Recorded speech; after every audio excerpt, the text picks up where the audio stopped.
Hey, everybody. Welcome to the weekly meeting of Magic Players Anonymous. I appreciate you all being here.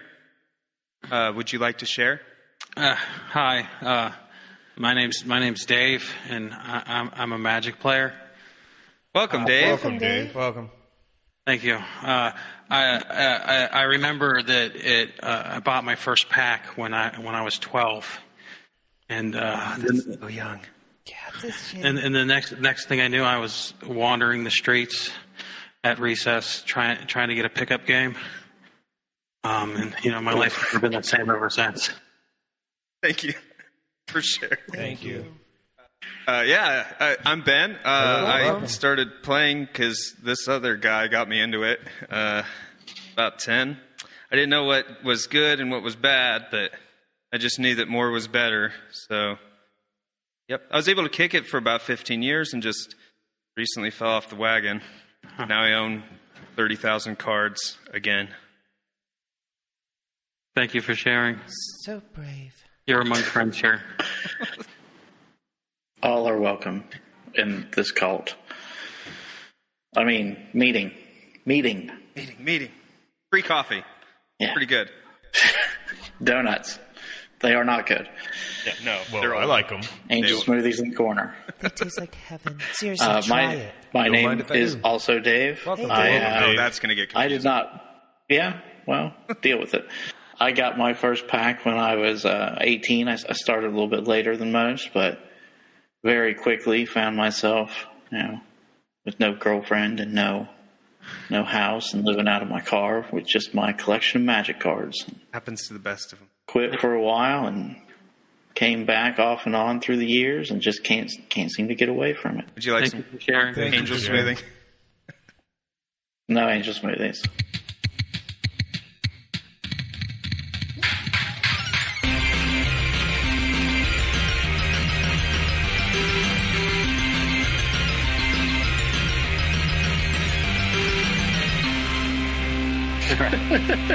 Greetings from the Proving Grounds, the only Magic the Gathering podcast that sets out to prove the time that you traded that City of Brass for a Sarah Angel was not the four-dimensional chess move you keep telling yourself it is.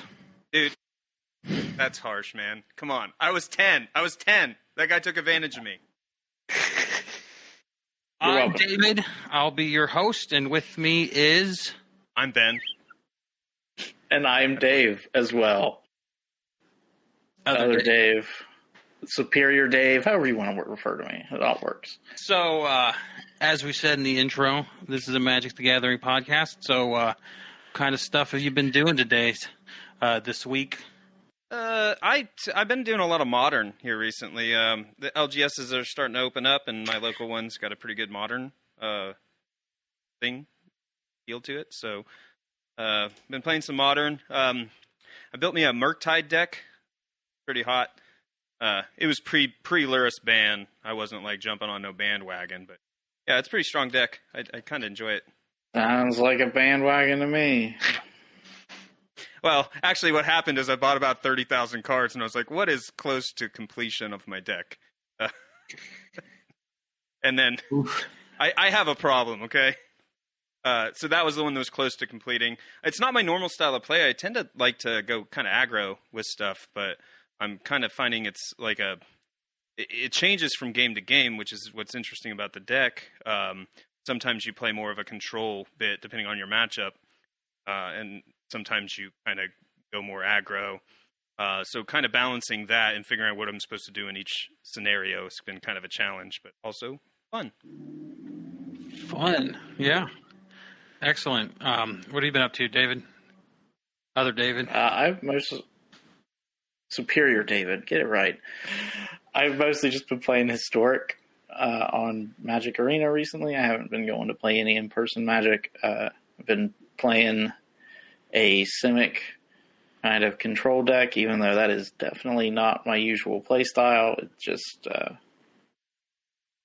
like Ben, it was the deck that I was closest to completing at the time that I wanted to play. So I've been jamming that out in Historic. Excellent. Blue-green, Yes. Okay. Yeah. I have knowledge gaps from my 15-year Yeah. of not playing. It's been a minute. So I've basically been doing Historic as well.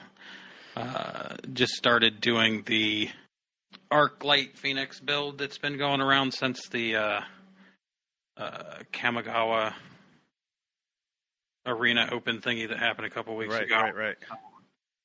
Did that. It's about that. I'm putting together this commander deck that is,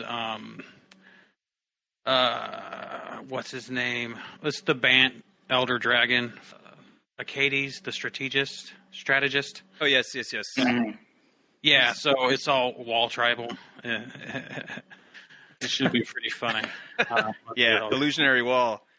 Yeah, so win. it's like all low-cost walls with big toughnesses since he lets you do damage based on your toughness, or rather than your power. Right. Thing. So, can't wait to try that out. Is that all you guys been doing then? Pretty much. Starting a podcast. Yeah, that's the thing that we did. That's true. It's this right here that we're doing. So. Oh, really? Wait a second. This is a podcast? I thought we were. I thought we were like confessing our sins or something. I don't know. We tricked you. You're on a podcast now. Ah, darn it. So let's go on and move on to breaking news. There's a lot in the news today, but why don't you go ahead and take the first story there, Ben, and tell us about the price hike that's going on. Yeah. Okay. So Magic blog today released a blog post where they, to paraphrase, basically they're increasing prices for sealed product about around 11%, as they say, and I think that means that by what they're saying, there's an upkick of cost to produce, manufacture, and ship Magic around the world over the past year, and so that's why they're doing it. I think you paraphrased that incorrectly. I think the correct paraphrase is we're greedy. Yep. It's Big Daddy Hadbro. Let's see. So what was the thing? I forget his name. The CEO of Wizards just took over as the CEO of Hasbro. So, I mean, for this news to come out right after that happens is kind of suspect. It's very common practice nowadays to just raise your prices and blame the pandemic. It's super easy. Production and distribution and everything else has become an issue, so we're charging more money. And while some of that stuff is not necessarily untrue, it's also you can use that now to raise your prices. It seems like whenever you want to. Yep.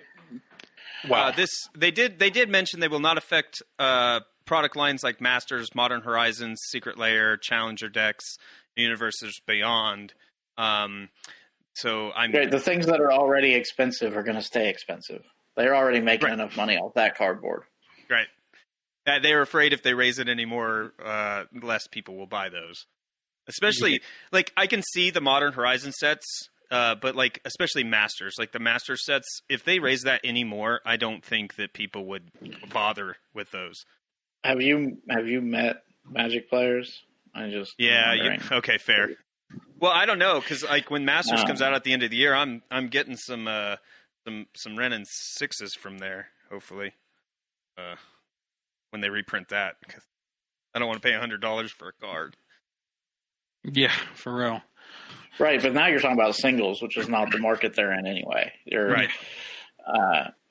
The price of packs in those particular sets are already higher than they probably should be. It's not like it costs them more to print those cards. So the profit margin on them is already higher than your other sets. So for the sake of clarity, what they're talking about is for sets coming into standard and like sets like Infinity and Jumpstart products, draft boosters, set boosters, collector boosters, bundles, and Jumpstart boosters are going up. Yeah, I guess I probably should have read the bullets. Yes. Get right past them. I mean, the Zerg into the bottom. the collector's packs, at least around here, are almost always sold out at both the LGSs and Walmarts and everywhere. So someone's buying expensive cards. As part of their marketing push to put those super ultra rare special cards in them, like the neon ink, the showcase cards. That's probably what people are chasing. People with a lot of disposable income probably go after those collector's boosters. Yeah, and the people with Pokemon syndrome that's got to get it all. So that sucks. Well, you could just not buy it. Will this increase actually trickle down to consumers? Because they don't have the MSRP anymore. They stopped doing that a couple years back. So is this a cost that game stores are going to eat, or is this a cost that's going to be passed on to consumers? I almost assuredly believe it would be passed on to consumers because LGSs are already not the hugely profitable, massive businesses unless they're in a major city. Local stores and smaller levels already struggle to even stay open. They can't afford to eat the cost. Personally, I think that might be true where you guys live, because I was floored when you guys were telling me how much you were paying for booster packs and stuff compared to what I pay for booster packs. And I certainly hope they don't increase the prices where I'm at, because I'm like, I don't really want to pay. Yeah, where you're at, if you're like chain stores and stuff typically sell a pack for $5 or $6, and if you raise your price there, you're going to price yourself out of any sales, I think. But what's really going to affect, I think, is the local game stores that are selling them for $3 or $4 a pack, right? Because they're if you times that by what they paid for it, they're making 10 or 15 cents on a pack of cards. So they're going to have to raise their prices there, which is unfortunate. Yeah, well, maybe necessary. Selfish me is hopeful that I won't get hit. You guys will have to take the increase. But they already pay out my backside for sealed product, so it's a win for me, I guess. Just out of curiosity, what store do you go to down there? Local. I'm not going to name names. I don't want to put people's business out there. But local game stores, man. Right. Sorry, I was thinking we could edit it out because I was trying to remember the name of the one that I went to when I lived down there. Oh, okay. Well, you just bleep this part. I'll tell you the name. It's okay. Is the one I go to, and they're $6 a set booster, and then the comic book store I go to sells them for 75 cents cheaper than that. I mean, I don't even know if they're still open or not. The place I went to, and I can't remember the name of them, but they used to do it was $4 a pack. And you could get a box for $100 usually. Oh man, they're selling boxes for $130, $150, yeah, $130, $150 depending on the set. Depending on booster versus set boosters versus draft boosters. But also, I don't know. He might have been giving me a special price too because I was real good friends with the guy. See, that's my problem. I can't make friends. I met him through a guy I met in college. Friend of a friend. Nice. Yeah.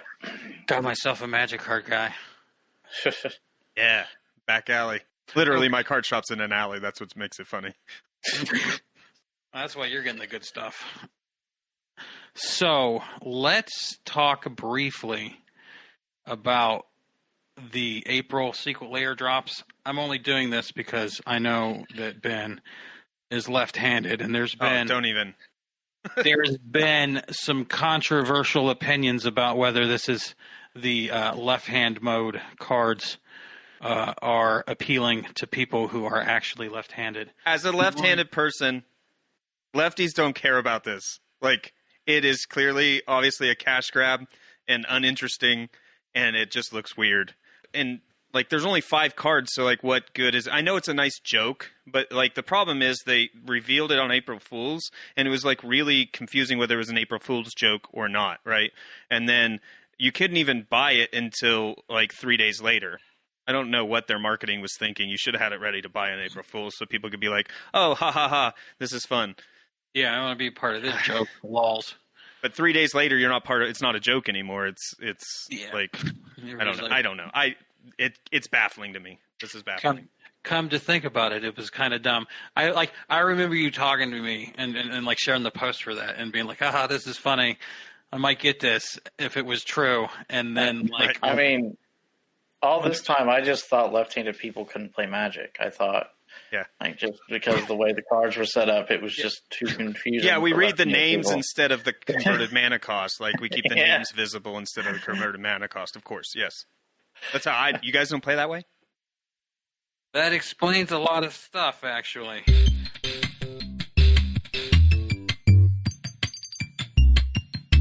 Okay. Moving on. The new set, Streets of New Capenna, features houses based on the shards.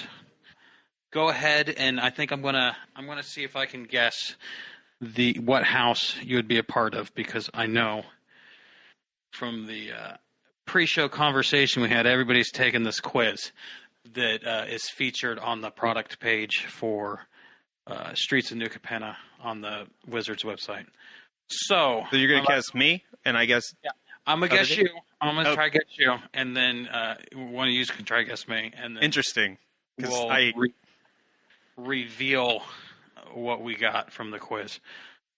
So I've known you quite a while, Ben, and I'm going to guess that you are... I'm going to guess that you want to be Cabernetti, but secretly the test revealed that you're a broker because you're a nerd. See, nope. I was going to guess that it gave him Esper because he's a conniving person. No, I'm going to guess you get Esper because I know you, Dave, other Dave, and you're a conniving person. I don't even understand what the word connive means. Okay, I've never spoken like somebody who connives a lot. Very sus. So, okay. My results actually showed Riveteer, which was very surprising to me. But I guess, I don't know. The questions were really weird, so... Throwing down with the working class, I like that. Yeah. I mean, I don't mind some of the mechanics that are in the Riveteer house, but yeah. Okay, so what do you think other Dave is then, Ben?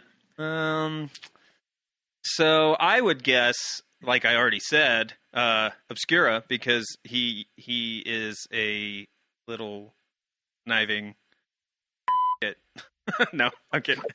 Yeah, no, seriously though, I would have guessed Obscura based on a lot of things. I mean, just because someone plays Magic better than you does not mean they're conniving. Let's start with that. I was gonna mention your play style and how very thoughtful you are with how cards form together and stuff. Seems like a Obscura thing. The hidden meanings behind cards and the hidden things that the cards do. Good at finding combos and stuff. So I would have guessed. You're right. I do. It's a begrudging compliment. So I take whatever I can get. What did the quiz reveal your true house family? My quiz said that I was in the Maestros group. The old purveyor of arts. Which is still kind of even though they don't have the connive mechanic, they are kind of a tricky house. Although, in general, when I play Magic, I do prefer to be more aggressive. And so I thought I would end up in Jund. I thought I would be a Riveteer, but I was not. Oh, bummer. Okay, so what do you guys think I got? I would guess Riveteer, personally. Wow. That's what I'm going to say you like to f*** with people, so I'm going to go with Maestros. Riveteer is the house I would have loved to have been a part of, but I ended up in the house Broker, which is the with least with the band with the law nerds. I guess I'm just the law guy. I think that's personality wise. I think that's the least one of you, that you would be a part of. That makes me laugh. That's hilarious. I know, right? I'm the least you better do what the law says. Yeah. Anyways, so moving on. Spoilers for the new set Capenna, the new Street Capenna set. Why do we call? But real quick, why do we call them spoilers? Because it seems like this happens every single time. I know it happens beforehand, but it's like at this point you're not spoiling anything; it's expected. You see, way back in the day, before the birth of the internet, the only way you could find out what was in a pack of Magic cards was to open it or read the Duelist. Wow. What? They used to print like early release cards in the Duelist magazine. Oh, see, I was too busy buying Magic cards to pay for the Duelist, so fair. Whatevs. No, seriously though, I don't know because it's fun. Yeah, it gets the press cycle up. Because pre-launch marketing does not sound as cool. Fair. Yes. So let's go over some stuff. I thought it might be nice to talk about the general themes of the set in the houses, and then move on to specific cards that we thought were kind of cool or stuck out to us. We're not going to go over the whole spoilers because there's a lot of cards and basically the whole set's out by now. Yep. So let's touch briefly on the triomes and then move on from there. I have never actually played a triome. So I don't own one. I've never played one. So, but they are really good. I get beat by them a lot by decks that use them. I'm a big fan of the triomes. I mean, I used the original ones a lot in Standard. They fit really well. They're card advantage at late game if you don't need the land. They work really well if you're in those colors. And helps fix your mana. I think even in a few Standard decks, I was running them in 2-color decks still. Because of the cycle ability? Yeah, because even if I get it late game, I'm not just like, oh crap, I drew a land. Right. And there's nothing I can do with it. This is the complete cycle now, right? Yeah, it's all of them. So it completes. Yeah, that's what I thought, but I didn't want to say something. Yeah, I think they did the wedges. The other ones were wedges. Yeah. So, and this ones are the shards. Yep. At the risk of stating the most least controversial opinion ever is they should have triomes in the name, and I will die on that hill. I think that's the general opinion. Nobody's going to call them whatever they're called. Yeah. God forbid somebody name a podcast after one of them. That would be goofy. Yeah. Anyways, moving on. So let's talk about some of the mechanics that are in the set.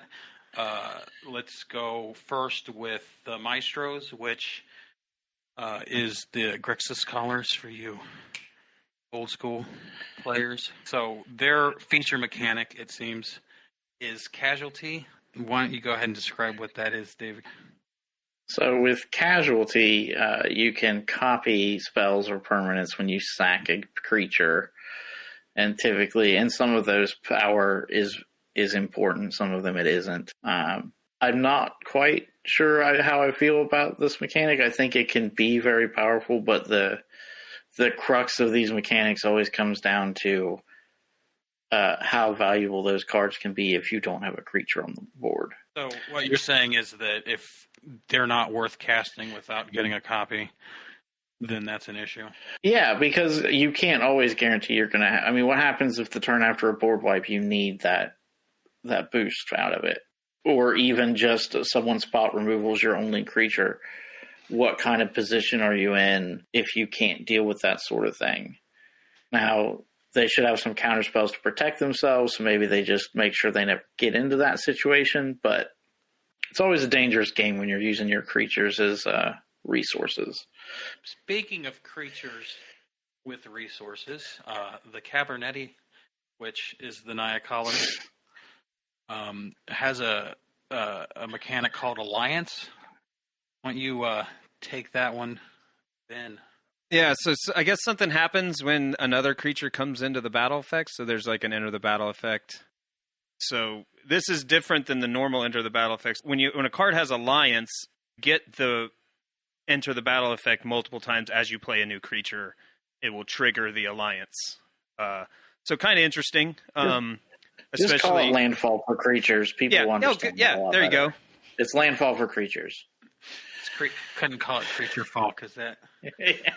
Because that implies graveyard. Okay, yeah. So landfall for creatures.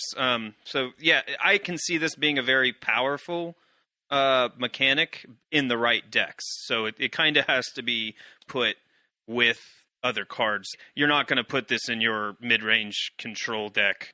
In aggro decks and stuff where you're generating a lot of creatures, the alliance mechanic seems pretty good, which is probably why it's in Naya Callers. And also, flavor-wise, the Cabernetti like to be around a lot of people all the time because they're partying. So, yeah, it's very... Yeah, not to be negative about everything, but to be negative about this. It has the similar problem to Grixis, though, too, which is... how is it going to recover from a board wipe? How is it going to recover from things like that? And here you have no blue to protect yourself. If they board wipe, you're eating it. Nobody likes to eat it, that's for sure. I feel like this is definitely a build-around mechanic that you would need to really focus on to maximize. Yeah, but then it becomes a situation kind of win more rather than win. Like, at what point does this get out of hand to the point where you're just like, yeah, I'm just trying to make a million token creature for some dumb fucking reason. What? That's my favorite thing to do with Believe this. I'm so insulted. Okay, Blitz, Riveteer mechanic. They are the Jund color. Pretty cool house, if I don't say so myself. Blitz is basically a mashup between Invoke and then Dash. Is it Dash? Dash, yep. It goes back to your hand. I like it. It's cool. It's very aggro, which is my thing. It may be my favorite new mechanic. You actually like something? That's amazing. Yeah, no, I love this because if the big thing here for me is the drawing a card when it dies. Yep. The fact that you're not going to get put behind by using the mechanic like you do with Dash and other things. Like this, you get to go in there, you get to attack, and you still get a card out of it. So it's less situational than the casualty mechanic because you lose a creature and that extra effect might not be as powerful. It's less situational. If you can combine the two together, yeah, four-color deck. Now we're talking. Then you're sacrificing your creatures before they die. You still get to draw the card because it just says you draw a card when it dies. Now we're talking. And you get to use the casualty mechanics. It's a big brain synergy. But also you're going to have to work with 4 colors. So. Well, you could get some Riveteer cards in red, and then you wouldn't have to. Yeah, some of them are just monocolor. So. Yeah, some of them. Maybe not the best ones. Yeah, that's true. Yeah, I guess Ob still falls into that, Ob Nixilis. So. Yep. You could sacrifice your Blitz cards to him. That's true. And possibly the best Blitz card is in just mono red. Yes. We'll talk about that later. Later, I believe, yeah. On to Obscura, the Esper colors. Their key mechanic is Connive, and it is basically loot, then put a +1/+1 counter if you discard a non-land card on. Was it a creature or the creature? How's this work? It's the creature that connives. Creature, and it is usually +1/+1 counters equal to the number of cards you discard. Oh, okay. Yeah. So it'll say like some cards will say connive, and then that's just one. But sometimes it'll say connive 2, or like give a number, and then you do that not twice, like 2 separate times. It's not you draw 2 cards and then discard 2 cards. It's draw 1, discard, draw 1, discard. Just to be kind of rulesy about it. The way I understand. Is that the way it works, David King? Yes. Nice. Okay. I'll throw nobody underneath the bus here or nothing. No. Okay, so moving on. Opinions about the quality of this mechanic. Y'all. I think there's a lot of cards that do the draw card, discard a thing. I think this is because a lot of people that I've talked to seem to be kind of down on it, and I have the exact opposite opinion. Anything that's going to allow me to sculpt my hand while I'm in control colors is prime real estate. Now, I don't really want to be relying on my creatures, and the +1/+1 counters are largely unimportant when you're in that mindset. Yeah, but that's kind of what I was. The amount of hand sculpting that you get to do in Esper is going to put it in a position to always have some kind of counter to what you're doing. All right. Either a board wipe or a counter spell or removal. Like the hand building seems very optimal, I guess. I don't know. Very nice. All right, so here's my clearly hot take. I got loot anxiety. Like, you draw the card, and then you got to discard one. But you're like, I like this card that's in my hand. But I like the one I drew. You need to play Reanimator decks. I don't want to get rid of both of them, but I have to because that's what it says.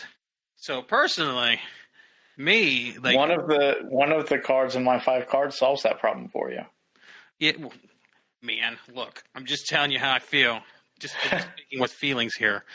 And getting the +1/+1 counter to me kind of alleviates it. But like it's something I get for giving up my card that I've grown attached to. Yeah, and something that's draw a card, discard a card is typically a red ideal. Yeah. So it's kind of cool, I guess, that it exists elsewhere. Yeah. Just saying, man. It must be a red player thing with anxiety. Blue players don't care. They're just like, I draw all the cards. Yeah, I'll do all the things. Draw that often, and I like my cards. I loot all the time, but I'm happy to throw stuff away. I don't get that anxiety where I'm like, I don't want to get rid of any of this. I just chuck. What if I need that later, though? And I'm gonna wish I had it. But you could have the answer now if you loot. Could be anything. Okay, moving on, we have the brokers, which are the Bant colors. Their key mechanic is shield counters. Somebody explain this to me, as I'm easily confused. Okay. Not that bright. Sure. So the shield counter protects the creature the first time it takes damage or destroyed. But basically it puts like a shield around them so that when they take damage, that shield is dissolved. Oh, okay. So you remove the counter when you take damage. It doesn't matter how much the damage is for, so if they ping it for 1 damage, it still loses the shield counter. Yep. It is a very powerful mechanic. It's going to make spot removal very difficult. You're going to have to spot remove something twice, 2 for 1. Put yourself at a disadvantage. Yep. Also, you can use it to make your own creatures survive a Wrath of God, a board wipe. That is correct. Yeah. So, nice. And I think that's all 5 of the houses, right? That is correct. 5 houses. Now let's go to the returning mechanics, the oldies. Yeah. The goodies. I wouldn't call any of these oldies, but... The hideaway? Come on. That's like... You know, there are... If your goal is to make me feel old, I guess you're succeeding. Right now who were not alive when hideaway was a thing. Dang. Probably. Let that sink in. I hope you're wrong. So typically, previously in the Lorwyn block, they had hideaway, and I'm not sure, has it come up since then? Maybe in one of the offsets. Basically, you look at the top X cards of your library and exile one, and then there's a condition on the card that when you meet it, you can play that card for free that you exile. So I think in Lorwyn, it didn't have an X or anything. It was just hideaway, and then you put that like under a card, essentially, and then... It was broken in Lorwyn. That's the only thing I remember about it, is that it was broken. Like they were lands, right? The new fixture. Yeah. So this set has 5 cards, 1 in each color, that have hideaway on them, and they're all hideaway 5. So you exile 5 cards. Or you look at 5 cards and exile one of them. Nice. So nice. Okay, we won't spend much more time on this. Move on to the next returning mechanic. We will spend even less time on. It's treasure tokens. Yeah, they have a lot. They really want you to use treasure tokens in this set, but also it helps fix your colors. So it helps fix a lot of things. It's powerful. Yeah.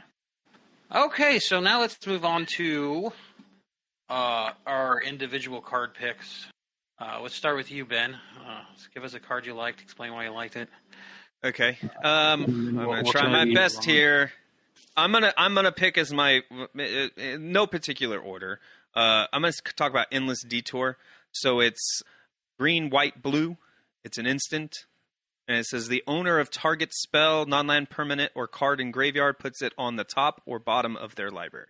So I like this card because it is essentially very modular. It's a counter spell. It removes a Chalice of the Void, or something that they might get back from their graveyard in like a Modern Living End deck or something. I like how versatile it is. What I like, you see those cards that are sideboard cards, and it's a sideboard card. This one feels like a card that would be like versatile enough to be in a main deck. The really great thing about the card, if they don't choose bottom of the library, you are also effectively killing their draw next turn because they're just redrawing the same card that they already tried to cast. Mm-hmm. Or had on the board. And if it was a counterspell, the thing that you were protecting has already been played. So yeah. So for example, if you remove a Chalice of the Void, which blocks you from playing anything with that converted mana cost that they paid whatever for, then you can put it back on their library. And then maybe you would be able to counter the Chalice or prevent that from eating you so bad. Because Chalice, in my Murktide deck, when they put Chalice on one, I'm locked out basically. So I got to make sure to counter that Chalice, and this gives me another option. Not in my Murktide deck, obviously. You don't play Bant Murktide? What's wrong with you? I mean, in a modern setting, though, you're probably not going to want to be casting 3 to counter it either. Are you even going to beat a Chalice of the Void to the field that way? Nope. Not on one. Not a Chalice on one. Okay. Can't really do much if they're on the play for a Chalice on one. It's really hard. But okay, I mean, Dave, you got one up? Other Dave? Yeah. Superior Dave. So one of my favorite cards is the Scheming Fence. It's 1 white, 1 blue. As it enters the battlefield, you choose a non-land permanent, and the activated abilities of that permanent can't be activated. And then the Scheming Fence gets all of the activated abilities from that chosen permanent, except for loyalty abilities. So you have basically, it's a pithing needle, but that you can steal abilities with and not just shut things down with. Oh, yeah. And it costs 2 as well. It's not super expensive. Yeah. Right. And then I'm just going to go ahead and go over another. I put these 2 cards together because I wanted to pair them together with the Extraction Specialist, which was the 3/2 lifelink for 3. But when it enters the battlefield, you can return target creature card with mana value 2 or less from your graveyard to the battlefield, which, granted, that creature can't attack or block, but there are so many things 2 or less that you can get, like the Scheming Fence, that you don't need them to attack or block. You just need them for their ability. So if you have one of those in your graveyard, you can Extraction Specialist, get the Scheming Fence out of the graveyard, shut down one of your opponent's cards, get the activated ability from it. You just can't attack or block with it. Right, which on the Scheming Fence is the least interesting part. That's not why you have the Extraction Specialist. You want the Pithing Needle effect. Yeah. But you can still use Extraction Specialist to attack or block. Okay. Yeah, that's a cool combo. Y'all just went right over my head. I'm here for the flavor picks. and only the flavor picks. So we're going to go first with... I'm here for the flavor of angel meat. It's not just the meat; it's the bones. All right, yeah, because you got the whole angel. The whole, it's fine. Liquefied, blended. It's different. Anyways, hold for ransom. This is a very flavorful card. Might be the most lookable card of the set. Just because it's a enchantment aura. It's basically a pacifism, more or less. Enchanted creature can attack or block and has pay 7. Hold for ransom's controller sacrifices it and draws a card. Activate only as a sorcery. So it's a pacifism that you can buy your way out of. Which, if you're holding somebody for ransom, that's pretty cool. That's very flavorful. And it's not a bad. I mean, for like standard, like I don't think it's a bad. It only cost 1 and a white, so Yeah, it's not. I mean, it's pacifism plus extra, right? Yeah, and the extra's a negative though, right? Really. But also 7. So I mean, no one's ever going to pay it. Probably. Yeah, like you lock down an early game creature that's giving you crap, right? And then by turn 7 or in this format, probably sooner than that, maybe turn 4 or 5. You lock this down on turn 2. That creature may or may not be pointless at that point. You know what I mean? Right. So it's not a threat anymore. 2-3 turns down the road. Ben, what's your next pick? Okay, so I am also thinking. Chose a bunch of multicolor cards actually. Cormella Glamour Thief, 1 blue.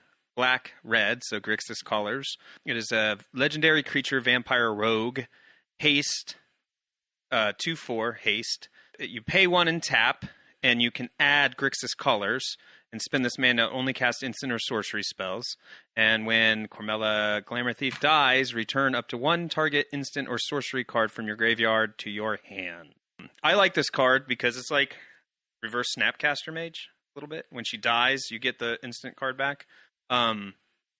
Instead of when it ETBs, which anyway, you can use its ability.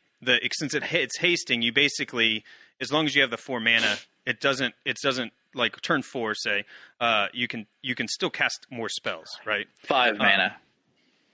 5 mana. Oh, 5. Sorry, yes, you're right. So you can still cast more spells with your remaining 2 mana.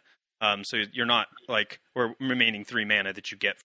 So on turn 5. Yeah, so in normal play pattern. For itself a little bit. Yeah, and then you can still cast. So it kind of adds a little extra there when she comes into the battlefield, and then also when she leaves. So what you're saying is that this is a Snapcaster Mage-ish card with a deep discount. So it's a bargain rack. Snapcaster Snappy costs 2 or 3. 2. So yeah, basically it's the same. Color. Once you get the other 3, it's basically the same cost as Snap. But again, it's not an ETB. It's a Enter the Graveyard or dies. So yes, but in this set, there's a lot of with casualty and whatnot. You're not going to have any problem sacrificing a creature. So yep. If she's done her thing, then she goes to the graveyard, and then especially since it's Grixis Collars, which is the casualty. I'm excited to use it. Nice. How do you guys play Commander? How do you think this stacks up as a Commander? This might be a pointless question. I don't know if you guys play.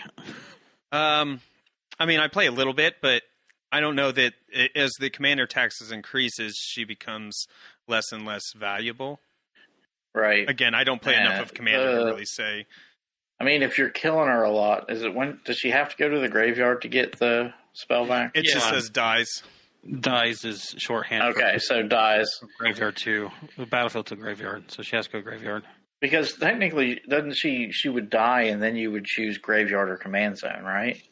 I think it would if she goes to the graveyard, you could put her. In the command zone. Man, this was a really bad question to ask. It's okay. I don't know how the commander replacement effect works. Would you get the dice trigger? I think so.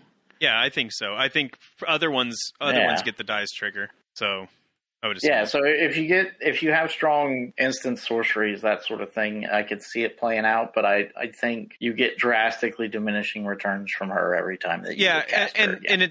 and it's also interesting to note that you can activate her ability and then sacrifice her and have floating mana to cast that instant spell you get out of your graveyard.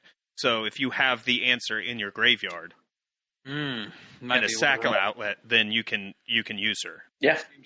Oh, what's your next card, Dave? My next card is the Obscura Interceptor, which is your Esper colors in one colorless that has Flash and Lifelink. When it enters the battlefield, you connive, and when you connive that way, you return a target spell to its owner's hand. It's you get the Flash creature, with Lifelink, with a counter spell, and you get to build your hand some more. It's very powerful. And it's a 3/1.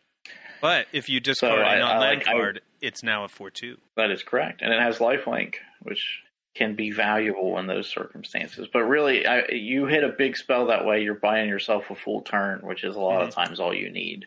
Yeah, especially if that turn that spell they're casting was their kill shot. And you're turning the board state in your favor, too, with a 4/2 lifelinker.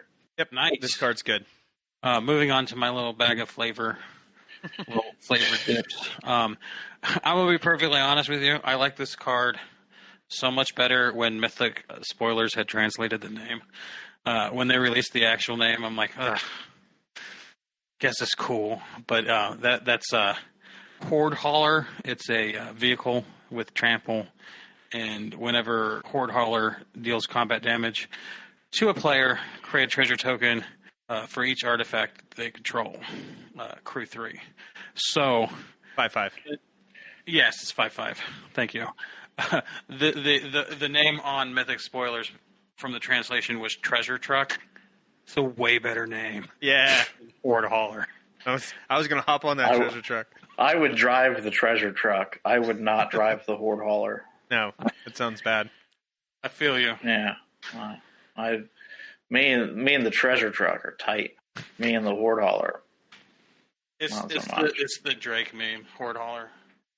Treasure Truck. Oh, yeah. Yep. No. Yeah. No. Let's petition Wizards to change the name in English. Yes. Yeah, so this card is situational, I would say. It's probably good and limited, considering how many treasure tokens are played. Because treasure tokens are artifacts. So, like, if people are drafting and they're making these artifacts, then you're going to punish them for it. Right, but because you're reliant on your opponent. It is a 5/5 trample for 4 converted mana, 1 red and 3 colorless, so with a crew 3. So yeah, it's definitely more flavorful. Not as lickable as Hold for Ransom, but I think it's up there. What do you think, other Dave, Superior Dave? I think circumstantially it could be good, but like I said before, because you were reliant on your opponent to do something, to get the extra bonus out of it, it really punishes them. If this set ends up being artifact heavy, it could be a real valuable sideboard. If people go heavy into artifacts, it could upset some decks coming out of the sideboard for sure. Yeah. Okay. Is this from a limited point of view or from standard? Standard. Okay. But, standard with what they did with Kamigawa. It would remain to be seen how much the meta will shift with these new cards. I mean, if you get that in limited, you're playing it. It may not be a bomb, but you're playing it. Yep. Who's up? It's me, Voidrend. It's white, blue, black, so I'm blanking the name of the color house. Esper, but I don't know. Obscura. Esper/Obscura colors. This spell can't be countered. Destroy target non-land permanent. I think that it's probably going to be pretty heavy in the standard. I think this is it's like a Dovin's Veto, which I'm trying to pull that up now.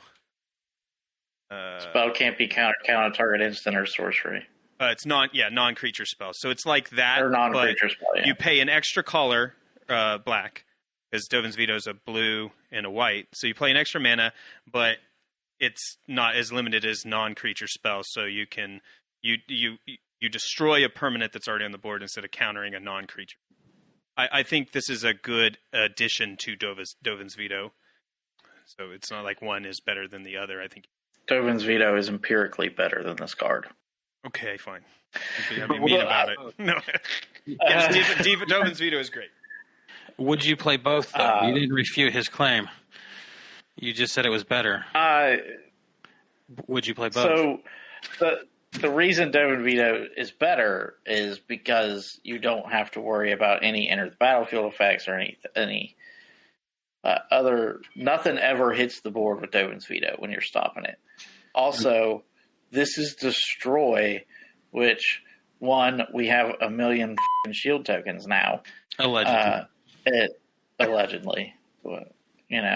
And 2, when you're comparing it to Dovin's Veto can deal with things that are indestructible. Yes, because it never hits the board. Yeah, Dovin's Veto deals with things before they become a problem. Voidrend deals with things after they become a problem, and sometimes will not be able to deal with the thing. Sideboard card. I think it is main deck in standard, but you're not talking about standard because you're talking about Dovin's Veto. Right. I do not even think this makes the sideboard in like modern. Yeah. What about Pioneer? Does anybody play Pioneer? Nope. Historic? No. Pioneer and Historic are kind of similar. I think it could see play in Historic. I think it's a viable Historic card. Is Dovin's Veto in because Historic? there's not a ton of indestructible in like the meta around Historic. Yeah. Right. Dovin's Veto's a War of the Spark card. Yeah, that's what I thought, but Yeah, so it would be in Historic. Look, I knew that. I was asking for the people who aren't as well informed as I am to let them know that is good answer. In Historic, I am brained. The real superior Dave. He just pretends not to be to make me feel better. That's right. I'm good guy superior Dave. Pretends to know what's going on to make other Dave feel better. You're so kind. Very good. What you got in your pile there, other Dave? So I have a spell that costs the same as Voidrend, which is the Obscura Charm. 1 black, 1 blue, 1 white. Uh-huh. And it's the modal spell for Obscura. Choose one, return target multicolored permanent card with mana value 3 or less from your graveyard to play tapped, counter target instant or sorcery spell, or destroy target creature or planeswalker with mana value 3 or less. I like how you said it costs the same as Voidrend, like it was better. It is. It is better. Compared to... little elbow. I mean, just don't be mad that your card isn't that good. Okay? I have one for you later. Yeah. So, with the Obscura Charm, I think this one may be modern playable. I'm not sure. But, like, if you're in those colors and you're in control, it can kill opposing 3-cost Teferis, and it can bring your 3-cost Teferi back at instant speed, which will allow you to basically counterspell things that are at sorcery speed. Yeah, because even though it comes in tapped, like, planeswalkers don't care about that. Yeah, he can be tapped and his passive is still there. So his passive does not allow you to cast things at sorcery, your opponent to cast things at sorcery speed. They won't be able to cast their sorceries. To me, and even without that, because that requires you to be in that set of cards, all 3 modes are viable. There's not a single mode on there that you would not find usable, especially in standard. I think, in an Esper control modern or standard deck, this is... You can use this to bring back your Extraction Specialist, and you can use your Extraction Specialist to bring back your Scheming Fence. And with one spell, bring 2 creatures onto the battlefield. Are you building a deck with your choices here? No comment. I'll expect the deck list on my desk by next week. Okay, moving on. I'm going to go with Halo Fountain as my next pick, which, while not as flavorful as my other picks, I think actually... What do angels taste like? Dude, they taste like heaven. You said it's not flavorful. We've heard... Well, what's heaven taste like? I don't know. Did you just say heaven is not flavorful? Heaven tastes I've like not licked the it. Space Coke that they put out. Oh, yeah. Summer. Obviously. Anyways, Halo Fountain. It's an artifact, 2 and a white. And then it has like a whole bunch of abilities that tap creatures. So, I guess I'll read them now. For 1 white, untap a tapped creature you control. Create a green-white citizen creature token. And then for 2 white and untap 2 tapped creatures you control. Draw a card. Very nice. And then, what is that? Let me count these. 5 white. 2, 3, 4, 5 whites and a tap. Untap 15 tapped creatures you control, you win the game. This is an absolute garbage card and everything. But Commander, this is my hot take. This is my I don't know. Cheetos flavor take. I don't know. The first two abilities aren't bad, especially late game. It plays in white. into what Naya is trying to do right now. But yeah, I don't know. Like after you attack, you got extra mana lying around. You can untap something and get a new creature. And if you have other creatures like white does, where you get bonuses for having a certain amount of creatures, then that just makes it all better. And you can draw a card in white, which is great. Just that last ability, I don't think is useful. If you already have 15 creatures, you're probably going to win the game anyway. I don't think you need it. But white is not allowed to draw cards. It's only allowed to gain life. That's it. How many style points do you get for ending the game with this third ability in standard?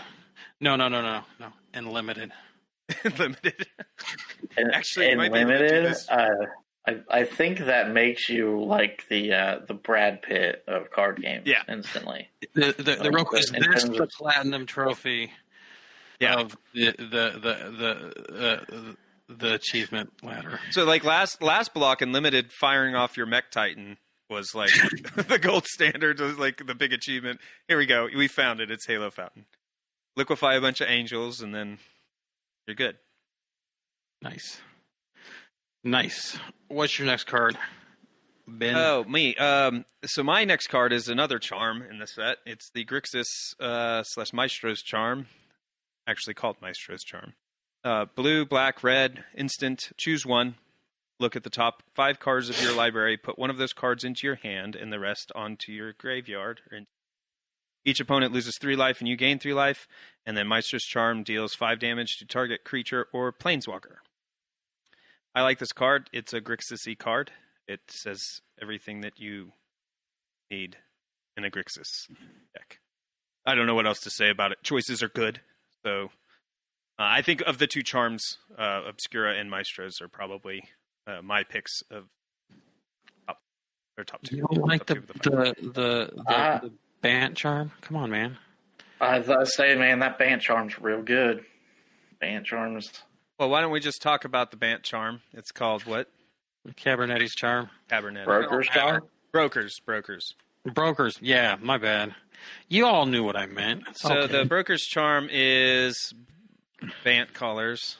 It is green, white, blue. Choose one. Target creature control gets +1 until end of turn. +1/+0 until end of turn. It deals damage equal to its power to target creature or planeswalker an opponent controls. Destroy target enchantment or draw 2 cards. For white, drawing 2 cards is really good. So, assuming it's the center. You're in blue also, so it's not too crazy for it to draw. Well, yeah, cards. that would be the blue. But I mean, side of this charm. You have removal in one mode, you have draw cards in one mode, and you have enchantment artifact destruction in another, which are all 3 relevant. I think the charms are good. Well, let's for our last choices part, are great. We didn't go over this, and then we'll move on. Go ahead and go through the Riveter's charm because we haven't done that one. Is Rosie in the Riveteers? Yes, no. She should be. Spiritually. So black, red, green, which is what traditional? Jund. Choose one. Traditional. I love that. Yeah. Was it traditional? Yeah. Choose one. Target opponent sacrifices a creature or planeswalker they control with the highest mana value among creatures and planeswalkers they control.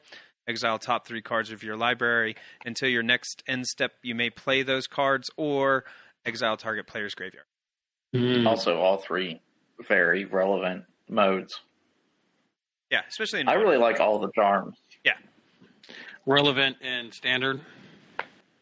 And what are we talking about? Relevant. The exile player's graveyard is very important in modern. So much graveyard. I think every one of the charms is relevant in standard. Modern, not so much, but in standard, I think every one of the charms can be relevant. Yeah, and they're at uncommon rarity too, which is a bonus because they're going to stay cheap. Except for the Naya Charm. The Naya Charm. Have we not talked about the Maybe Naya not one? so much. We did not talk about the Naya Charm. Oh, we better talk about that one too. It's Cabaret. Feeling all left out there. They about got. Yeah. They knew they were the worst charm. They just want to shouldn't feel party that though. left out. All right, Yeah, red, green, white. Instant. Choose one. Cabaret Charm deals damage equal to the number of creatures you control to target creature or planeswalker, or creatures you control get +1/+1 and gain trample until end of turn, or create 2 1/1 green and white citizen creature tokens. It's fine. Yeah, I mean it's relevant. It could probably see play, but it is not the best. Yeah, it's not like if you're in those colors, you're auto putting this in. Yeah. You have to have like creature focus in stuff like that. It's just not. It's not like the Obscura charm, Which you admit is the best charm.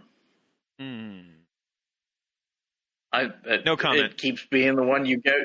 You keep going to that Well, one. it Like is it's the not best the charm, Obscura though. charm. Well, if you pick Obscura, I can't pick Obscura. So anyway, It's I picked last. Stop making excuses. Homework first. I saved it for you, Dave. What other flavors you got for us right now? Oh, we was gonna move on, but I don't know. Yeah, let's move on. I want to hear about Bootlegger's Stash because I actually think it's a good card. Okay, fine. Well, It's not just flavorful. Since I did lead into this card earlier too, I mentioned that one of the cards that I picked was going to solve your looting problem. Oh, okay. To lose, Clever Conductor, when it comes into play, you connive. Whenever you discard a card, you exile them from your graveyard. And when Toulouse dies, you put the cards exiled with her back into your hand. You can. That's my new color combo. I'm going to do all the looting in Esper. Actually, what's now interesting, you can loot and get your stuff back. What's interesting is this is a double, like a what do they call it, where you can pay either or mana hybrid. So it has hybrid white and blue, a blue, and then hybrid white and black. So you can play 3 blue for this, 2 blue and a black, 2 blue and a white. So you could even have this in a 2-color deck. Its colors make it very flexible. Yes, very nice. This does solve my problem. Yeah, I told you it would. I'm here to solve problems.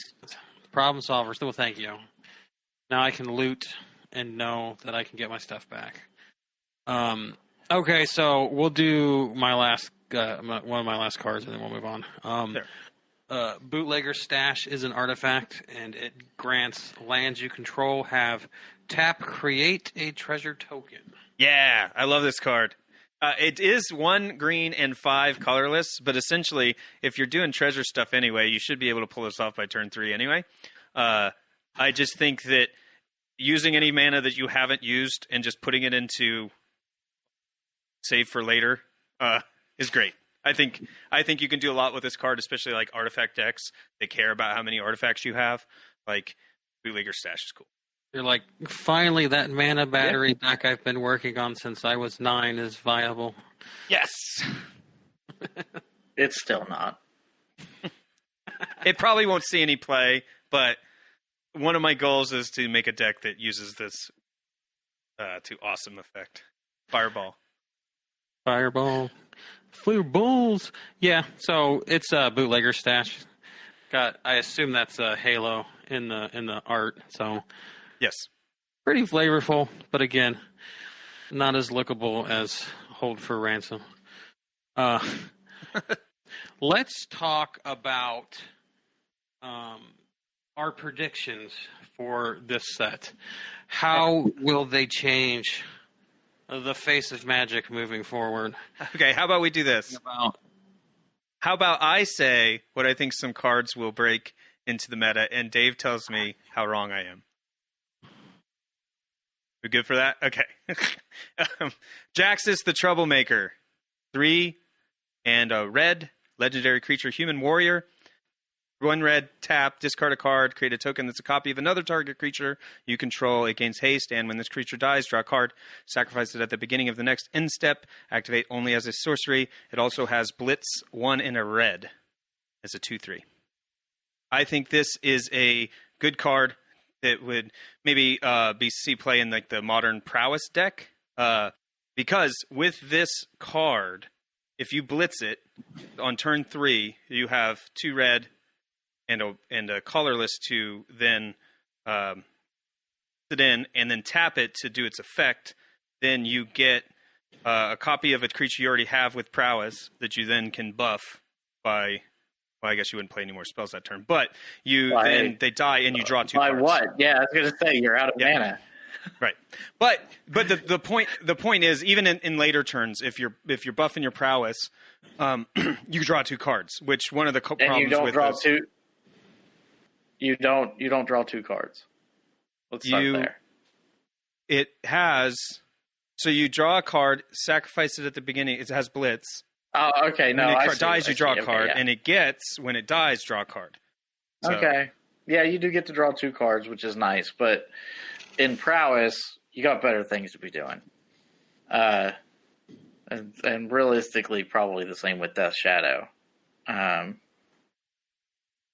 do like the card. I don't think it makes its way into Modern. We will see. Yeah, I don't know. We'll see.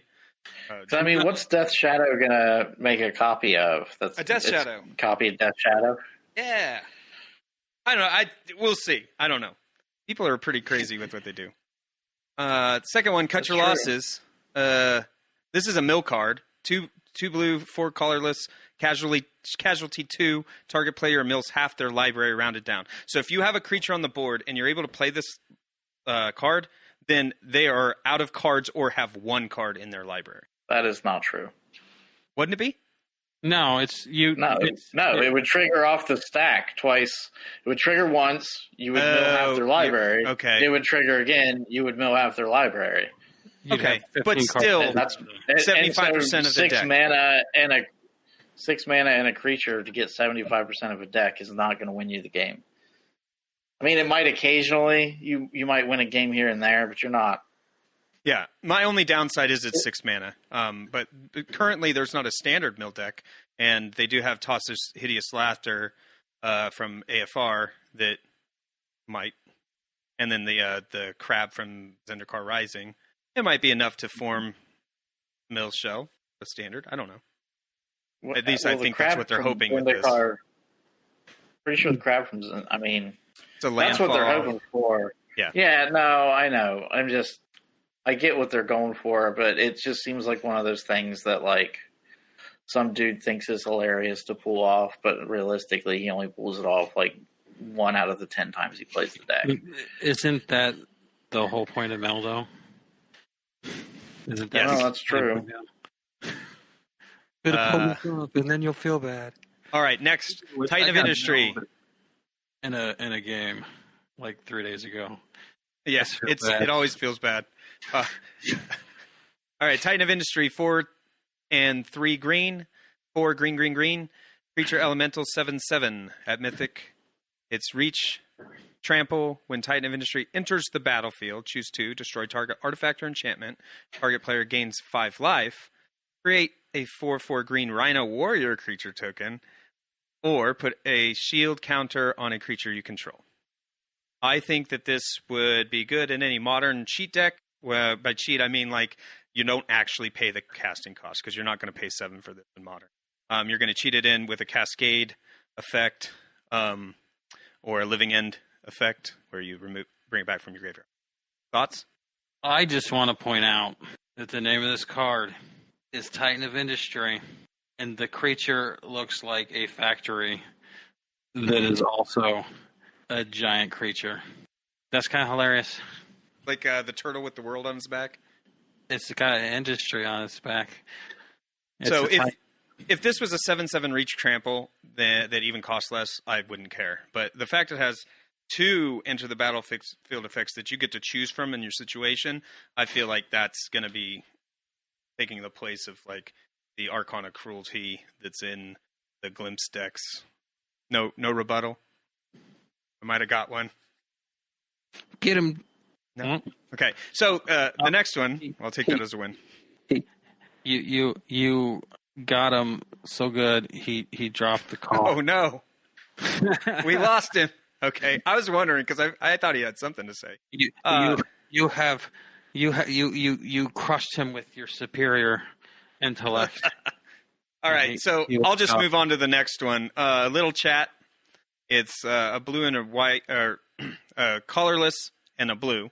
It has casualty 1. Look at the top 2 cards of your library. Put one of them into your hand and the other on the bottom of your library. I just think it's a good cantrip, and the modern likes good cantrips. Actually, standard likes good. Any likes good cantrips. You can use it on a creature that'll die to combat damage, a creature that you blitzed in, a creature that is going to die anyway. Then you use the casualty to go. Hey, I'm back. Sorry, Dave. I don't know what happened. No, I think it was me. It looked like my internet went out for a few seconds. So welcome back, Dave. Did you have anything on Titan of Industry? I don't know. What? To speed you up. I didn't hear that part. It looks like a Titan with a factory on its back, and Ben has useful things to say about it. Yeah, I just think the Titan Industry can go in like the modern cheat decks where you don't actually pay the cost, you cheat them in, like the Cascade or like Living End, because of its to enter the battlefield effect that you get to choose. Remind me. Enter the battlefield effects. Destroy target artifact or enchantment. Target player gains 5 life. 4/4 token. Shield counter. Yeah. It fits into cheat decks pretty well. Yay! I got one. And then the last thing.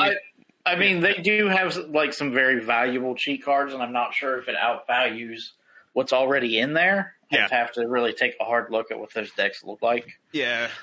But it adds value. It's big. It's got trample. It's got reach, and it has enter the battlefield effects, which include a shield token, which helps protect your other reanimated creatures.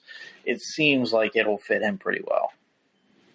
Nice. And the other one we talked about is the cantrip, a little chat, and I put it on here just because it's a good cantrip. Casualty 1, so you can copy it. Look at the top 2 cards of your library. Put one of them in your hand and the other on the bottom of your library, or 2 mana. Yeah, it's not bad. There are better options, but it's not bad. Yeah. This bypasses things that prevent draws, like the Praetor from the set, right?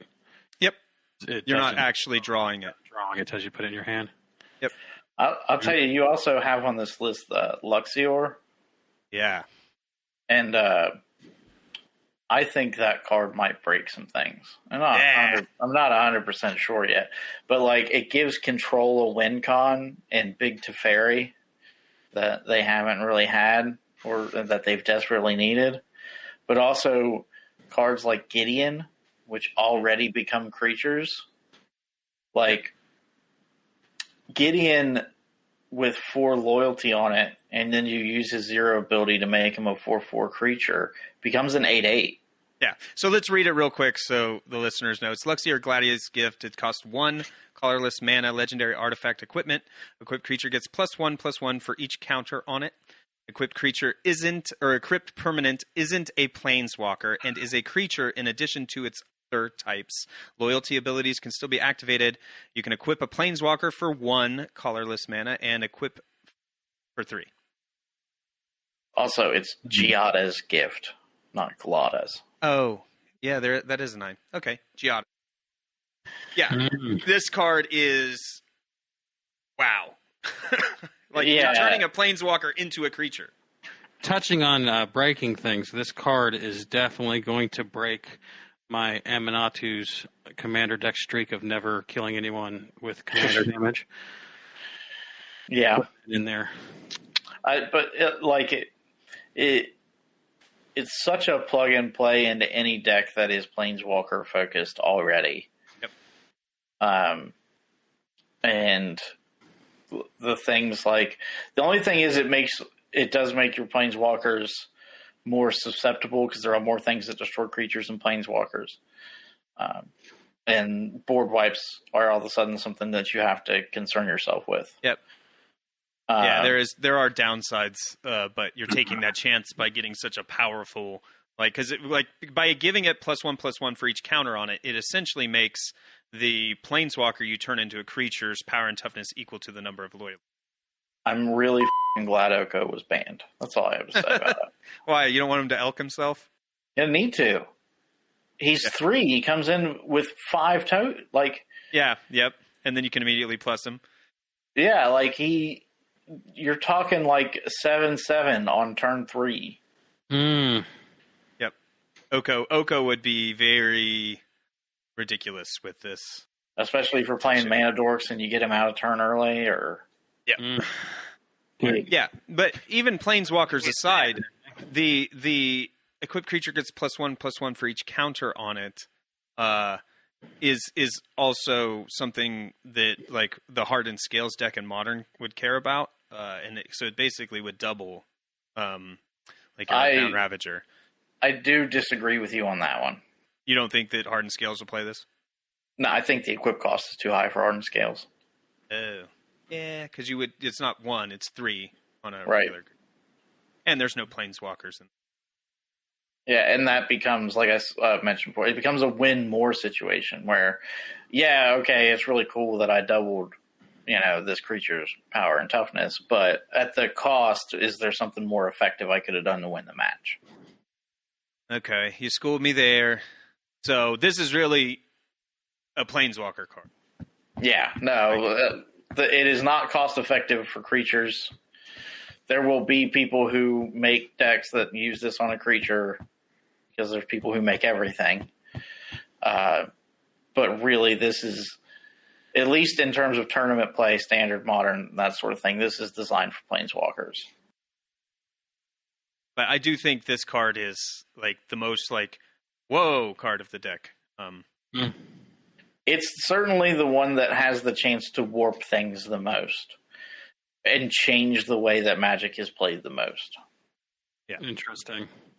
So, what you're saying is this should go in the the Super Friends 100%. or the Oops All Chandras. Yeah, also 100%. Yeah, Chandra with this on it would be, because you can plus her and deal direct damage, and then it just makes her more powerful. Power and toughness higher. Bigger. Nice. All right. Well, we've been at this for quite a while, so let's go ahead and wrap this up. Why don't y'all tell people where they can find you on the greater interwebs? I myself cannot be found anywhere except for the email to the show, which is podcast@magicprovinggrounds.com. You can email me there. You can email Ben there. You can email other Dave, Superior Dave, there as well if you'd like. And you can use it to pose questions or things that you want us to answer. Yeah, send us your suggestions. You can further explain why Ben's wrong if you want. Where can they find you as an individual? Me? I'm Be Nice MPG at Twitter. So at Be Nice MPG, the Magic Proving Grounds on Twitter. I don't exist on the internet. Dave, you don't exist on the internet as well? No. Apparently my co-hosts are not connected. I would tell you a story. My Twitter is something with 52 numbers after it that I signed up for one time because I wanted to follow someone for a week, and then I deleted Twitter. So, nice. So I guess if you can add me at Twitter, I can pass on anything, especially if you're making fun of these two. We should really. We're working things out on air. We should really get a Twitter for the show. Sure. Sure. Let me do that right now. Do that right now. Yeah, I actually have the power. Let me see if it's available, and then I'll say it. So, Superior Dave, Other Dave, King of Daves. What do you think is the best color from new color combo from Capenna? In your opinion? I really like the way that Esper plays into itself and the synergy between the cards. And I really like the Jund colors and the way they work together, too. I like the Blitz mechanic. I I think those are the two that I would lean towards. I think Esper is a little bit stronger with the cards that it got, but I will probably play Jund because that's more in line with what I like to play. I see. I'm down with Jund. I think they're the most flavorful house. Very lickable. They taste the least like angels, though. Yeah, it's more like hard work and sweat, but, that's salty. That's one of the taste profiles that this thing's very good. I think Grixis is strong, personally. You think so? Yeah. That's my pick. I think time will prove you wrong. As always, time always proves me wrong. It seems. So do you have that Twitter? 2 seconds. Okay, I got it. You can @ us on Twitter at MPGPod for Magic Proving Grounds. Nice. There, well, that's everything. Let's give everybody a pat on the back and call it a day. But next week we'll talk about new news, exciting stuff in the world of Magic. That's the Israel music. We'll see you then.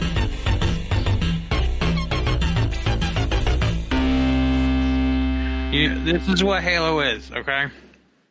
Fear Factor? That show, Fear Factor, where they make people drink gross stuff? Yeah. They would put rats in a blender. I don't know if they were live rats, but they put them in a blender, and then they blend them up, right? And then they make people drink them. Live rats or dead rats? Can you just drink blended rats? Is that really works? I guess. I don't know, man. I don't drink rats. But that's Halo is. But instead of rats, it's angels. So it's like juiced angels. No, it's not juice because it's the whole angel. It's not just angel juice. Oh, what do they call that? Pureed, but worse.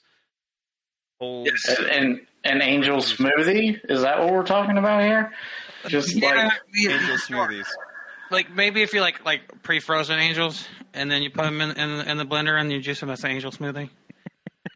Is it like a breakfast? What meal are we eating angel smoothies for? Dessert? Yeah, breakfast, lunch, dinner. Good for everything, right? Can someone describe the taste of an angel to me? Light. Tastes like heaven.